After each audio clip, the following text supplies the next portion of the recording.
Now we're going to talk about awareness. We always do an introduction first and then a lesson about the skill towards yourself, towards your baby, and towards your partner.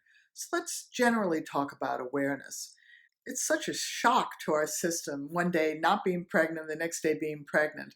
Sure, for years we didn't know, for months. Now we know almost right away. And we feel changes, we're aware of changes, we're not always certain our pregnancy, and we can still have our menstrual periods. But at some point, we become aware that we are pregnant, either because we take a test or because we've been pregnant before and we recognize the signs, or we're just fairly certain that we are. So awareness is something that we develop, and that's a good thing to develop.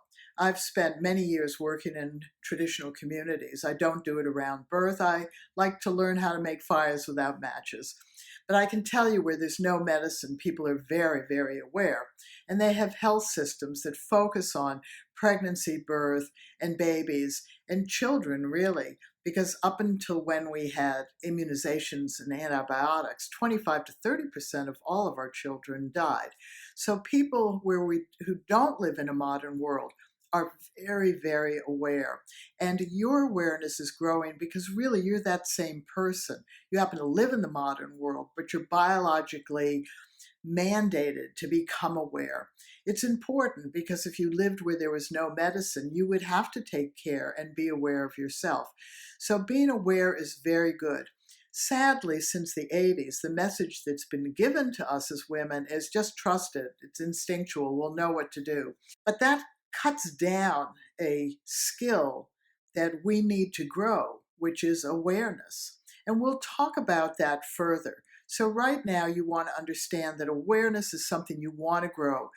Now, within the first 12 weeks, you're aware by going into an ultrasound, hearing your baby's heartbeat. You want to know whether there's one or two in there or more if you've had an IVF.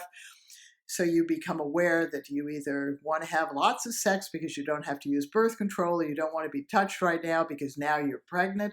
You're aware if you're sick. You're aware of being queasy. You're aware of a lot of things. And we want you to grow your awareness. And we're going to show you how to get the most out of it.